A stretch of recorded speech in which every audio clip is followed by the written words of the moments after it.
Olá pessoal, nesse bloco, nesse vídeo a gente vai falar a respeito do método indireto, né? Método indireto é o que gera mais dúvidas nos alunos e cuidado, porque é o método mais cobrado em prova, né? É o mais cobrado em prova, é o mais complexo, mas não há o que se ter medo, né? Afinal, do jeito que eu vou te explicar aqui, você vai ter aqui tudo passo por passo. Não só uma receita de bolo, mas também você vai entender a lógica do método indireto. Qual que é a lógica do método indireto? Que ele é um método de ajuste, olha só. Ajuste do quê? Do resultado, lucro ou do prejuízo. Qual que é a lógica do método direto? Eu quero que você tenha muita atenção aqui. Olha só, o método indireto ele vai calcular o fluxo de caixa das atividades operacionais partindo-se do resultado que foi apurado na DRE. E aqui pode parecer uma contradição, porque a DRE ela tem receitas e despesas que foram apropriadas segundo o regime de competência, ou seja, ela não está nem aí se aquela receita foi recebida, ela não está nem aí se aquela despesa foi paga. Então parece que é uma contradição, não parece? Não, mas não é uma contradição, porque exatamente haverá um ajuste, exatamente para matar essa contradição. Então pense bem, a DRE ela tem receitas e despesas que, em regra, têm relação com as minhas atividades operacionais. É claro que, eventualmente, você pode ter ali alguma receita ou alguma despesa que não tem nada a ver com as minhas atividades operacionais. Inclusive, isso vai ser um ajuste. Eu vou retirar o impacto dessas receitas e despesas, afinal, elas não têm nada a ver com as receitas, as atividades operacionais. Então, isso, inclusive, é um ajuste, né? Mas não apenas esse ajuste, também temos outros ajustes, a gente vai colocar aqui numa sequência bem lógica para que você entenda, né? Mas basicamente, eu quero que você tenha essa base do método indireto nesse momento na sua cabeça. Tem total lógica eu chamar isso aqui de um método de ajuste, porque eu parto do resultado apurado na DRE, segundo o regime de competência, e quero chegar até o fluxo de caixa das atividades operacionais, ou seja, aqueles valores que foram pagos ou recebidos relacionados às minhas atividades operacionais, ou seja, tem algo que tem relação com o regime de caixa. Então veja que o ajuste existe exatamente em função disso, não há contradição aqui. Então vamos lá, vamos ler primeiro essas disposições e depois a gente mastiga. Olha só, de acordo com o método indireto, o fluxo de caixa líquido advindo das atividades operacionais, ele é determinado ajustando o lucro ou o prejuízo, ou seja, o resultado, né? Só lembrando que este resultado, ele é apurado aonde? Na DRE, que é uma demonstração contábil elaborada segundo o regime de competência, né? Pouco importa se houve recebimento ou pagamento. Então ele fala, olha, ajustes relacionados a variações em contas operacionais, né? Então olha só, os estoques e contas operacionais que você tem, seja a receber ou a pagar, a gente vai verificar a lógica por trás disso, você vai entender o porquê que essas variações geram ajustes, itens que não afetam o caixa, né? Porque olha só, a depreciação, ela está na DRE, não é? Sim, ela está na DRE, eu debitei lá a despesa com depreciação, mas pensa bem, houve impacto no caixa? Não. O crédito não vai ser na conta caixa, o crédito vai ser na conta depreciação acumulada. Então, olha que interessante, algo que está na DRE impactou negativamente a DRE, ou seja, impactou negativamente o cálculo do resultado, mas não teve nenhum impacto no caixa. Então vai gerar ajuste, tenha coerência. Assim como as provisões, né? Provisões a mesma coisa, eu debito o resultado, despesa com provisão, mas eu não credito a conta caixa, eu credito uma conta do passivo, uma provisão para contingência no passivo. Então veja que não há qualquer impacto no caixa, então há coerência em admitir esse ajuste, né? Tributos diferidos, a mesma coisa, ganhos e perdas cambiais, olha só, que não foram realizados, resultado de equivalência patrimonial, né? O resultado de equivalência patrimonial é clássico em prova, né? Pensa num resultado positivo de equivalência patrimonial. Qual que é o lançamento? Eu credito o resultado pelo resultado positivo de equivalência patrimonial. Eu não debito a conta caixa. Eu debito investimentos em coligadas ou investimentos em controladas. Então veja que não há impacto no caixa, mas impactou a DRE. Então nasce aqui a necessidade de fazer um ajuste. Percebe? Ou seja, basicamente, esse item B está dizendo, olha, você pode ter ali despesas e receitas que não impactaram o caixa. Então você precisa ajustar todos os itens tratados, olha só, em outras atividades. Então, por exemplo, eu posso ter um ganho ou uma perda lá na DRE, mas que não tem nada a ver com as atividades operacionais. Caso clássico, venda de imobilizado com um ganho ou com um prejuízo também.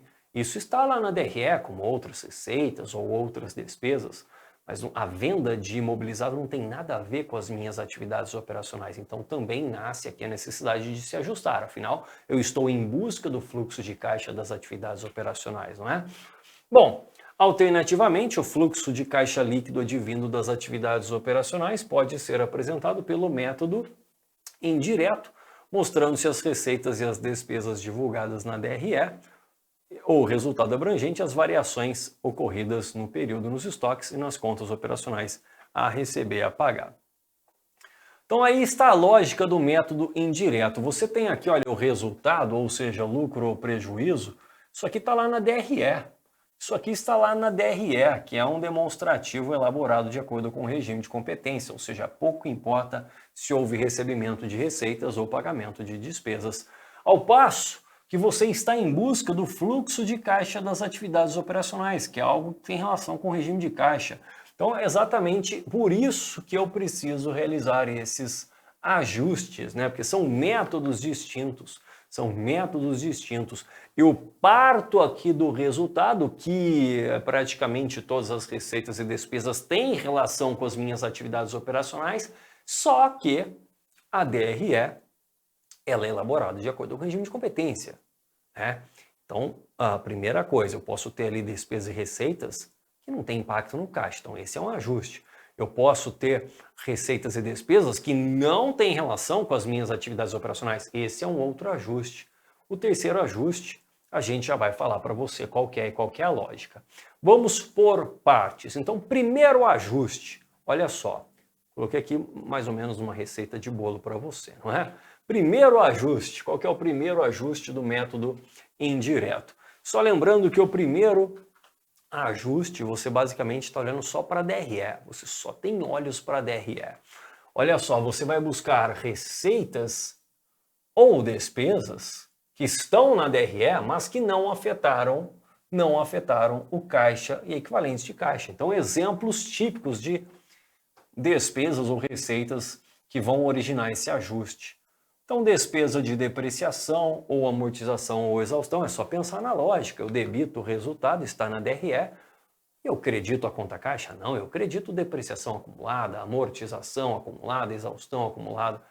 Então, veja que essas despesas diminuíram o resultado, mas não impactaram o caixa. Então, o ajuste é sempre em sentido oposto, né?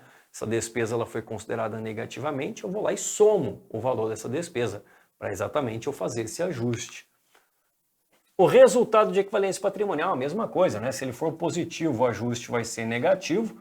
Se na DRE é um resultado negativo de equivalência patrimonial, ou seja, uma despesa, o ajuste vai ser em sentido oposto, positivo. Por quê? Vamos pensar aqui num resultado positivo de equivalência patrimonial. O resultado foi creditado, né? Aumentando o resultado. O débito não foi na conta caixa, foi em investimentos em coligadas, investimentos em controlados. Então nasce aqui a necessidade de um ajuste, sempre em sentido oposto. Mesma coisa com as perdas estimadas com créditos de liquidação duvidosa. Se tiver na dúvida, faça o lançamento contábil aqui. Eu debito essa despesa e eu credito aquela conta retificadora de duplicatas que eu tenho a receber. Perdas estimadas com créditos de liquidação duvidosa, não é? Então veja que a constituição dessa despesa não impactou o caixa, mas impactou o resultado. Então nasce aqui a necessidade de fazer um ajuste. Mesma coisa a despesa com provisão que a gente já falou. A despesa com provisão impacta negativamente o resultado, mas não teve impacto no caixa. Eu creditei provisão para contingências no passivo. Então nasce aqui a necessidade de um ajuste. E além disso, o enunciado ele pode falar que alguma despesa não foi paga. Então é um exemplo clássico que cai em prova. Ele vai lá e fala, olha, as despesas financeiras não foram pagas. Ora, se elas não foram pagas, muito embora elas já foram apropriadas no resultado, veja então que o débito foi no resultado e o crédito não vai ser na conta bancos, na conta caixa, o crédito vai ser lá em empréstimos a pagar, juros a pagar, então perceba que ele pode brincar com isso. Ele pode falar, olha, qualquer despesa que está lá na DRE, ele pode falar, olha, essa despesa não foi paga. Ora, se não foi paga, ela demanda um ajuste, percebe? Então, o caso mais clássico emprova isso. Ele vai falar, olha, a despesa financeira não foi paga. A FCC, Fundação Carlos Chagas, praticamente sempre coloca essa informação no enunciado em questões sobre o método indireto, sempre. Então, o primeiro ajuste é esse, você só está olhando para a DRE. Segundo ajuste, você ainda só está olhando para a DRE. O que você vai buscar no segundo ajuste? Ora, você vai buscar receitas e despesas que não têm relação com as atividades operacionais. Não tem. Porque lembra lá, o seu objetivo, o seu foco é chegar ao fluxo de caixa das atividades operacionais. Só que você está partindo do lucro ou prejuízo apurado na DRE. Só que nesse lucro ou prejuízo você pode ter ali alguma receita e despesa que tem relação com outra atividade, atividade de investimento ou financiamento. Exemplo clássico, ganhos ou perdas relacionados à venda de imobilizados, né, como terrenos, máquinas, é o que mais cai em prova, tá bom? Então olha lá, despesa ou receita que tem relação com outra atividade, como um ganho ou perda na alienação de imobilizados, intangíveis ou investimentos. Então esse aqui é o segundo ajuste. E o terceiro ajuste, que a gente vai falar agora, você está olhando para onde? Você está olhando para o balanço patrimonial. Então deixa eu só escrever isso aqui, olha. Primeiro ajuste você está olhando para a DRE. Primeiro ajuste você está olhando para a DRE. O segundo ajuste você está olhando também para a DRE, do período em análise. O terceiro ajuste, você está olhando para os balanços patrimoniais. Por que dois balanços, né? Veja que eu coloquei balanços. Você vai analisar o balanço do período e o saldo dessas contas no balanço anterior, né? Então você vai pegar aqui dois balanços para você ter as variações das contas operacionais. Qual que é a lógica desse terceiro ajuste? A lógica é a seguinte, lembra que você está em busca do fluxo de caixa das atividades operacionais.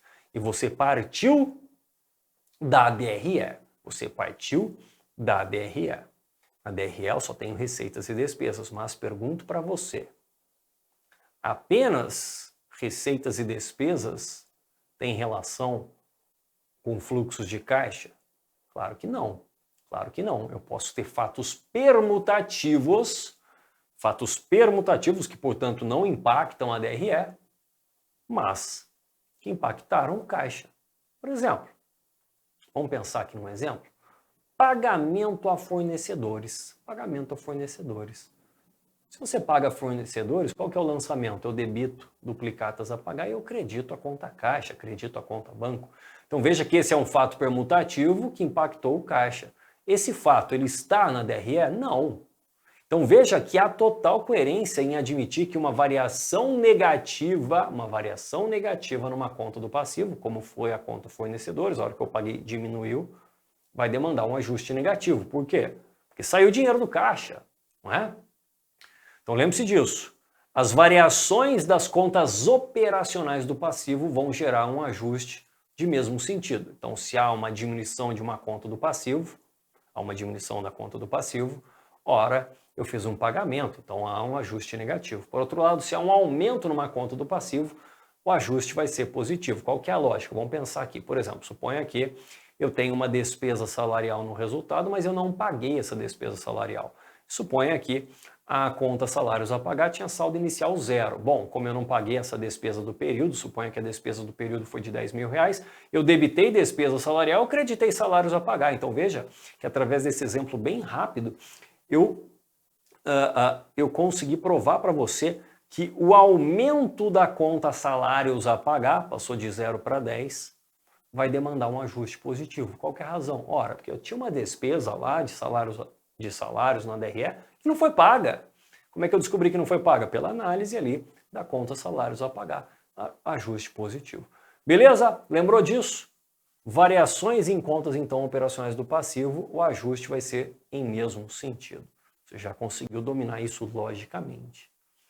Em relação às contas do ativo, o ajuste vai ser no sentido oposto. Vamos pensar aqui numa lógica, um exemplo bem simples. Aquisição de estoque à vista. Qual que é o lançamento da aquisição de estoque à vista? Você debita estoque e credita a conta caixa. Então veja que um aumento na conta operacional do ativo, a conta estoque é operacional, demandou um ajuste negativo, saiu dinheiro do caixa, percebe? Então, olha lá, diminuição da conta do ativo vai gerar um ajuste positivo, ao passo que o aumento de uma conta do ativo vai gerar um ajuste negativo, então sentido oposto. Legal? Não quer entender a lógica? Não tem problema, é só você decorar isso aqui, você vai acertar do mesmo jeito. Então, terceiro ajuste, você vai analisar apenas as contas operacionais, hein? Apenas as contas operacionais do ativo e do passivo, não é qualquer conta. Então, olha só, coloquei aqui, olha, fatos permutativos também afetam o caixa. Portanto, essas variações das contas operacionais demandam um ajuste. Então, olha lá, variações em contas operacionais do ativo, o ajuste vai ser em sentido oposto, hein?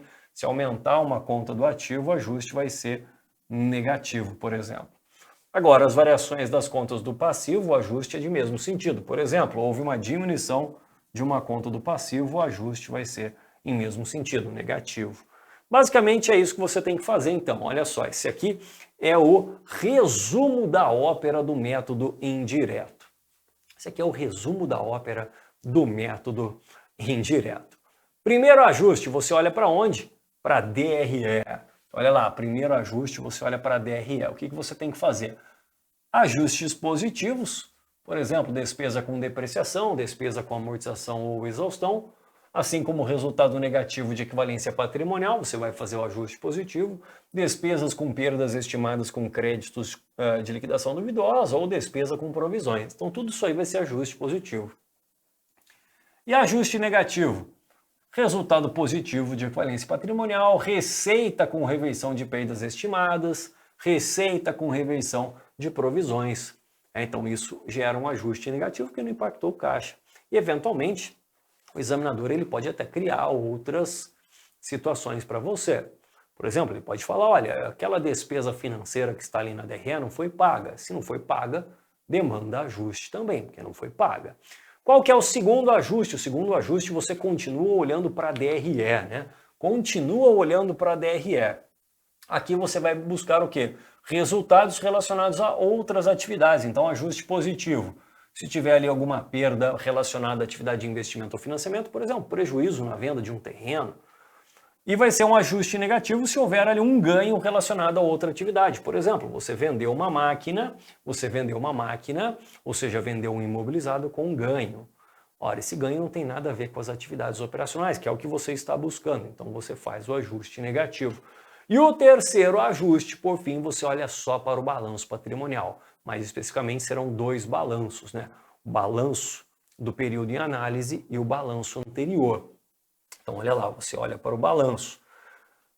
Quais são os ajustes positivos nesse caso? São variações negativas em contas do ativo, né, que demandam ajustes em sentido contrário, e são variações positivas em contas do passivo, ajuste de mesmo sentido. E os ajustes negativos, quais são? Variações positivas em contas do ativo, que demandam ajustes em sentido oposto, ou seja, negativo, e as variações negativas em conta do passivo, que é o ajuste de mesmo sentido. Basicamente é isso. Maravilha! E aqui, né, para não ter erro, né, tô trazendo aqui todas as informações possíveis e imagináveis, esquemas possíveis e imagináveis para que você acerte uma questão. Basicamente, esse aqui é um gabarito, né? É um gabarito, é uma receita de bolo, então, para você aceitar qualquer questão do método indireto. Então, olha lá, primeiro e segundo ajuste, você olha só para a DRE. Você sai do resultado, você faz o que? Soma despesa de depreciação, exaustão, amortização. Você vai, por exemplo, subtrair se o resultado for positivo de equivalência patrimonial. É claro que se for um resultado negativo, você soma. Você soma a despesa com as perdas estimadas, você soma a despesa com provisão. Você subtrai ganhos com a venda de imobilizado intangível e investimentos. Se for uma perda, você soma, sempre em sentido oposto, né? E com isso você vai chegar no resultado ajustado. Cuidado, o resultado ajustado ainda não é o fluxo de caixa das atividades operacionais, porque lembra lá, eu posso ter fatos permutativos que impactam o caixa, e aqui eu só olhei para a DRE. Inclusive as bancas podem até cobrar, olha, qual que é o resultado ajustado, e não o fluxo de caixa. Pode acontecer, já caiu. Para você chegar no fluxo de caixa das atividades operacionais, ainda tem o terceiro ajuste. Você vai buscar essas informações pelas variações das contas operacionais do ativo e do passivo.